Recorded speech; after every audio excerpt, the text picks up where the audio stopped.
Est-ce que vous avez remarqué que les paquets de chips avaient tendance à diminuer alors que leur prix continuait à augmenter? Eh bien, si c'est le cas, vous n'êtes pas le seul. Parce qu'il y a eu 2 études l'an dernier qui ont été faites sur le phénomène de la shrinkflation. De l'anglais shrink, réduction, et flation pour inflation. Et j'avais d'ailleurs parlé de ces 2 études sur ma chaîne. Mais aujourd'hui, si je reviens avec vous, c'est parce que la DGCCRF, la Direction Générale des Fraudes, vient justement d'indiquer que le phénomène de la shrinkflation était une réalité. Il y a effectivement des industriels plus ou moins honnêtes qui réduisent les quantités dans leurs paquets sans l'indiquer sur l'emballage et qui augmentent leur prix. Donc vous, ne vous laissez pas faire par ces gens plus ou moins honnêtes, comparez les emballages, vérifiez le poids et si jamais ils ont essayé de vous tromper, dites-le à la Direction Générale des Fraudes. Mais pour vous parler de tout ça, il faut que je vous raconte une histoire. Bonjour et bienvenue dans cette nouvelle vidéo de Draw My Economy. Comme toujours, si vous n'êtes pas abonné, je vous suggère de le faire et de cliquer sur la cloche pour être prévenu lorsque je sors une nouvelle vidéo. Je vous ai déjà parlé plusieurs fois de Firmin. Firme industrielle, c'est un capitaine d'entreprise qui a une entreprise qui fabrique de la sauce tomate, une sauce tomate assez sombre qui est fabriquée avec de la vapeur, la dark vapor.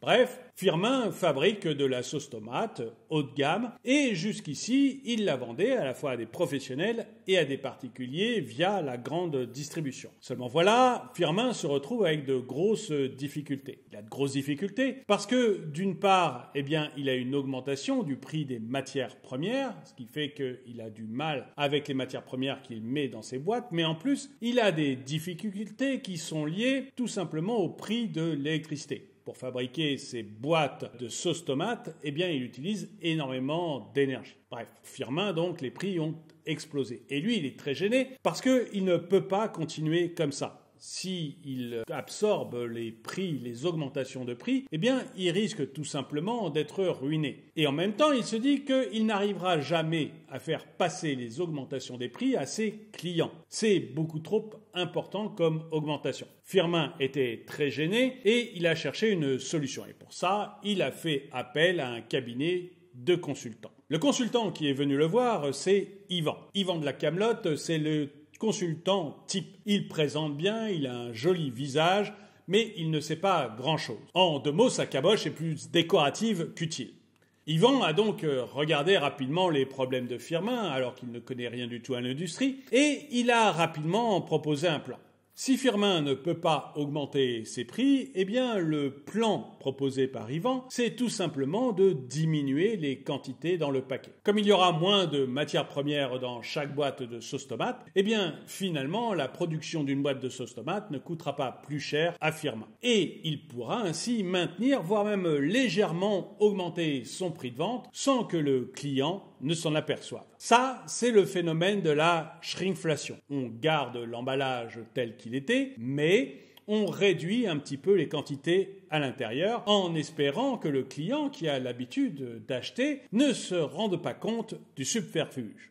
On garde le même prix, voire on profite de l'inflation pour augmenter un petit peu son prix parce que le client, lui, s'en doute. Yvan propose à Firmin de prendre les clients pour des cons. Firmin fait alors remarquer à Yvan que le client s'en apercevra rapidement parce qu'il suffira qu'il lise sur l'emballage pour voir que la quantité à l'intérieur a diminué. Mais Yvan lui dit que non, il ne faut surtout pas changer les emballages. Bref, il faut dire au client que la boîte continue à faire 250 grammes, même s'il n'y a plus que 200 grammes à l'intérieur. Jamais personne n'ira peser cette boîte pour vérifier la réalité. Et il faut croire qu'Yvan a dû proposer ça à beaucoup d'industriels, parce que le phénomène, il n'est pas rare du tout. D'ailleurs, la DGCCRF, la Direction Générale de la Concurrence et des Fraudes, a pu contrôler tout ça en 2022. Et elle s'est aperçue que sur les 31 usines qu'elle a contrôlées, 7 faisaient de la shrinkflation et que 11% des commerces qu'elle a contrôlés étaient concernés. En 2 mots, le poids indiqué sur les étiquettes et les emballages ne correspondait pas du tout à la réalité. Et c'est ce qu'il y a de plus scandaleux parce qu'à la limite, qu'un industriel décide de réduire la quantité dans ses boîtes afin de ne pas augmenter le prix. Pourquoi pas? Mais au moins, il faut qu'il prévienne ses clients. Or là, ils ont fait la totale. Ils ont réduit la quantité dans les boîtes, mais ils n'ont pas prévenu le consommateur. Ils ont gardé les anciens emballages avec l'ancien poids indiqué. Et moi, j'avoue que c'est ce qui m'a choqué le plus. Pourtant, ceux qui viennent souvent sur la chaîne savent que je suis libéral. Mais un libéral, il n'est pas là pour défendre les patrons. Un libéral, il est là pour défendre les consommateurs. Or là, volontairement, on trompe les consommateurs. Et c'est un véritable problème parce que ça vous empêche, en fait, de faire la comparaison entre deux marques qui pourraient se faire de la concurrence. Si on vous ment sur l'emballage, vous n'avez plus aucun moyen de faire la comparaison. Et c'est d'ailleurs ce qui est arrivé à Emma. Et ma main sur la gueule, elle est allée faire ses courses. Elle était dans son supermarché tranquillement et elle a acheté une boîte de tomates Dark Vapor. Et puis, elle a eu un petit doute à la dernière minute parce qu'elle avait entendu parler de la shrinkflation. Du coup, sa boîte de sauce tomate Dark Vapor, elle est allée la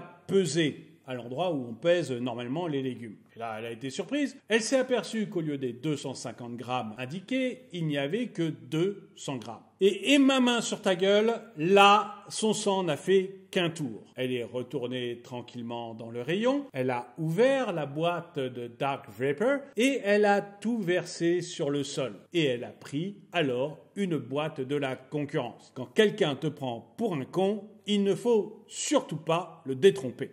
Bref, Emma s'est vengée et elle a acheté des produits à la concurrence. Bon, elle aurait pu utiliser une autre solution, peut-être plus douce et un peu moins vindicative vis-à-vis du commerçant. La DGCCRF envisage en effet deux solutions. La première, c'est un site internet, Signal Conso, qui permettrait aux consommateurs d'indiquer en temps réel les différences qu'ils voient entre le poids indiqué de produits dans les rayons et la réalité. Ça serait une première étape. La deuxième étape qu'ils veulent mettre en place, eh bien, c'est tout simplement de demander à la grande distribution d'indiquer eux-mêmes sur les boîtes les différences entre le poids constaté et le poids indiqué par le fabricant. Ça pourrait être effectivement une bonne solution.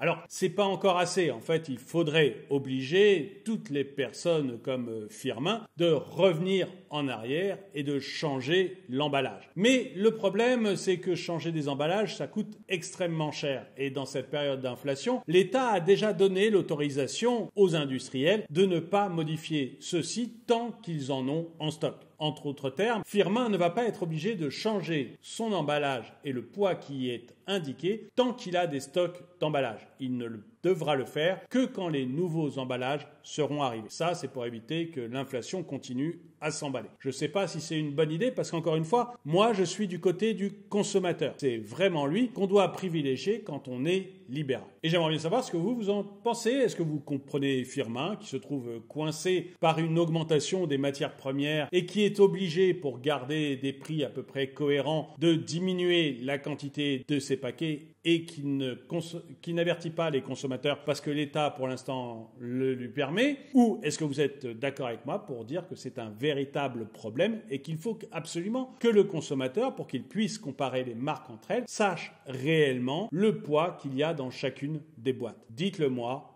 dans les commentaires. Et le dicton du jour: mangez moins pour payer plus, la shrinkflation, c'est la révolution.